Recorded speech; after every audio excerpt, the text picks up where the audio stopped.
I am Jeffrey Rogoha. This is my Potter's Journal for August 10th now, 2025. Okay, kiln opening. What a difference a day can make on your opinion of the pots. I unloaded the first half of the kiln yesterday morning and rushed them off to market thinking, oh no, they came out terrible. Well, 2 of them sold. My opinion changed. We will get to the rest of the kiln opening today, and I will show you setting up at the market. Okay, let's see what's going on in the studio today. Okay, this is it. I should have left 2 minutes ago. 2 minutes ago. This is a new batch of sea mist. It seems a little bit thick. It is absolutely perfect on the pig, on the bank, on the money box. That it broke beautifully. It broke beautifully over all the details and around the eyes. I've done videos on making these guys. That was a good long time ago. And the face mugs. The face mugs, the same thing. Now here, the pot is very, very thin. So usually they don't soak up enough glaze. I'm starting to suspect the glaze is too thick because it is perfect. And not, yeah, too thick and it's perfect. Yes, here. But I can already tell. The glaze is too thick on the batter bowls. What I really needed today to be perfect. Now, it's beautiful. Okay, it's great, but it's too thick to allow, yeah, I was right, the black slip and the combing on the side to show through. It's barely visible there. But they're very functional. People like this glaze no matter what. So we've got that at least acceptable. You know, there's no pinholes in it or bubbles or anything. But it's not what it's supposed to be. And on the shots, these yeah, the glaze sometimes can move a little bit, very stable, so the way this firing went meant something too. Now, what I don't understand is that was a new batch of glaze. Why my celadon-like glaze looks so unappetizing in something you're going to mix food in? That usually it comes out a bit darker. Oh, good, it doesn't look bad on the side, but this is not a pot you're really going to see from the side. I wasn't expecting this. Now, this one I mixed up a batch of new glaze too, and I thought, oh, well, it's the new glaze. It's a little thicker there. This is not the new glaze. That one still has to be put through a sieve. I'm thinking that I've let this get too thin, maybe. I last time added some water to it, just so I could get enough to dip into. But I do like this technique. I am going to have to completely demo this. I've kind of stumbled across this. So I'm real happy with that. But this is why, yeah, no, a hydrometer, I always say, isn't going to do you any good. That you need to do it by eye and by instinct. That it is absolutely perfect on the face mugs. Because it is a thinner pot, much thinner, and it absorbs less glaze.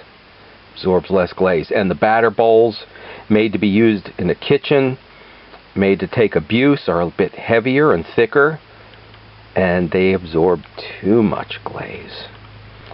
So, you know, I have to get out of here, but maybe we will look. You know, I am so lucky. This cooled down just enough. Oh, and down here, it looks fine. It's allowing, since it's not a clear glaze, just enough of the black slip to show through and show off the combing and pulling nicely in the grooves there. So once again, the hydrometer is not going to do you any good. That these are thinner, they'll absorb less glaze. This is a garlic grater, olive oil dipping plate. And you know, I needed the, I'm glad I took that off. I need these for the market too. And here again, ow, ow, ow, ow, ow. Here, set that here. It's not that hot, but a little bit. This is what I was looking for on the top. Just a very subtle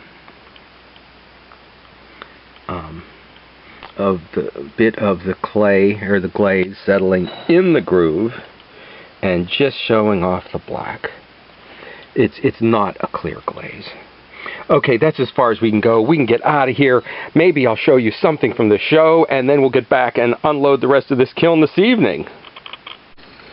And there it is in dawn's early light. The glazes do look better out here. That is my new restock for this week. But the rest of my inventory is behind the seat in this extended cab. There's a crate over here, a couple loose baskets, and 2 crates stacked over there. So I really never have to load the truck. It's always ready.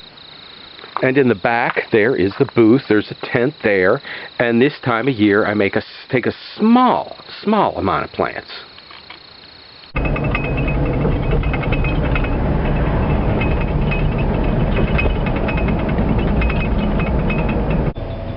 And there's the welcome banner, Farmers Market Swickley.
They are. At least we cut one up yesterday. They're going to be a chopper valve.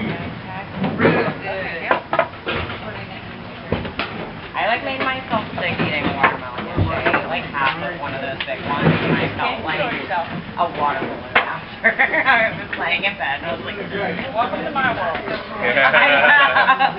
Don't have COVID anymore. They're so good, though. I couldn't stop. Every time I had a bite, I was like, oh my god, that's the best bite of watermelon I've ever had. Oh my god. They were so good. And it's like real juicy, but only margaritas. Yeah. Okay. Yeah, good to know that. Yeah, it was.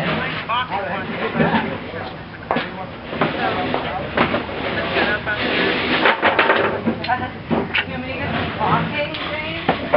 What? Can you fill this hole for me? Good for craft here. It's not my job. Like in between the tables.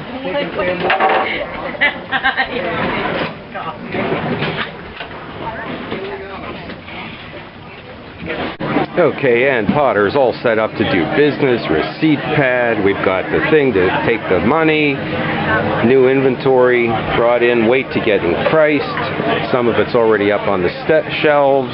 We do have some plants on that side of the truck, they back away though this time of year, and this is something I've never done, 2 each of every style of mug I make. I did this because of the cider guys, and actually designed this one as a cider mug. Small section in that box.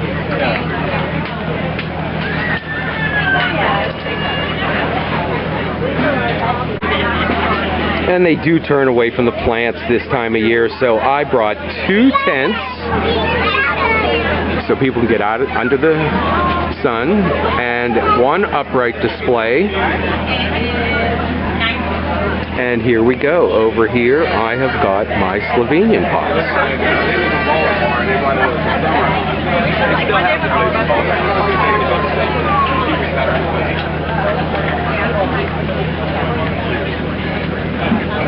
Look at that. This family is getting one of those batter bowls that just came out of this morning. I bet you they're going to make pancakes. So now, where did we leave off? You know, interesting. Last week, I went through a ton of these. And this week it was 2, or was it 3? Somebody took a small batter bowl as well.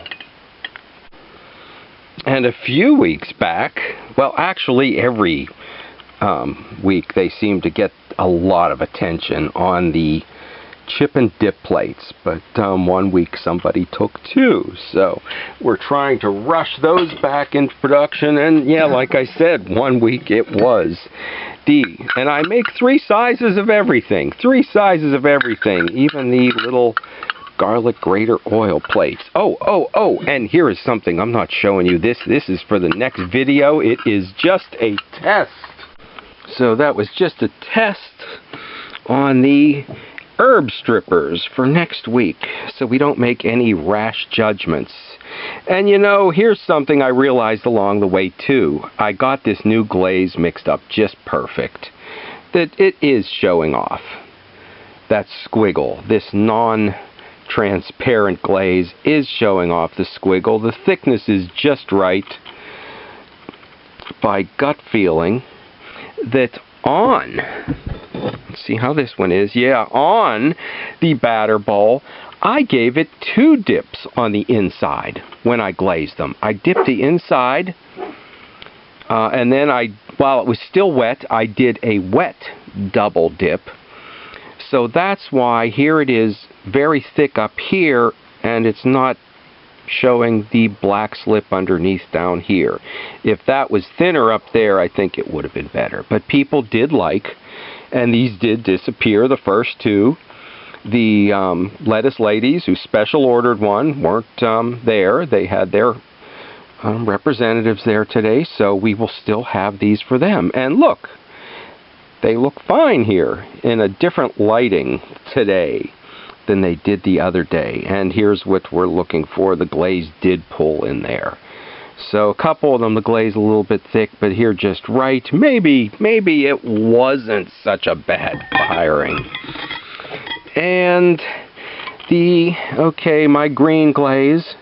Interesting enough, I needed a new batch of these because the blue ones were all sold out. I still had the one with the green glaze left from a previous firing, and now maybe I'll have 2 or 3.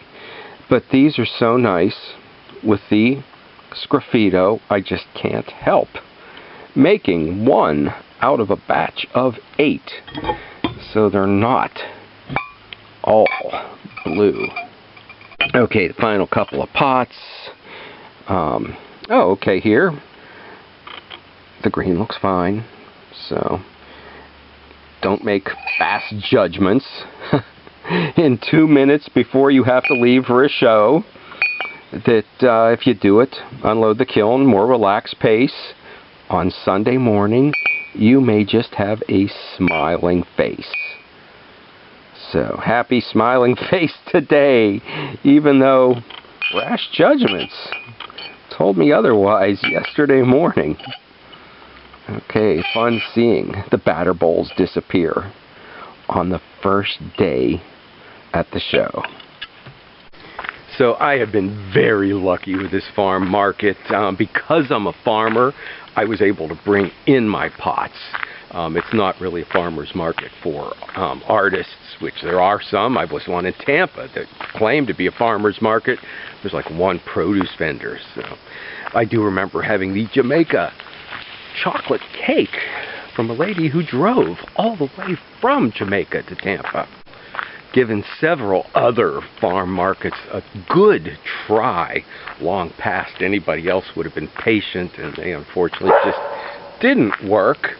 But this one first, the church community supported it, then the town community, and then people from far and wide. Our market director there had a philosophy behind what he wanted for the market, for the vendors, for the farmers, and I think that's part of what made it a big success. And I've been out there in the rain, snow, sleet, and hail for 20 years helping build a market, as have all of the vendors there. So we're even occasionally there in the winter. Next week, I take something new not every week, but always try to take something new. Next week will be the herb strippers, if they make it out of the kiln. So stop back for that. Stop back and see what's going on in the studio next week. Oh. Hey, Brute, it's Sunday. Do you want to go for a walk? Come on this way.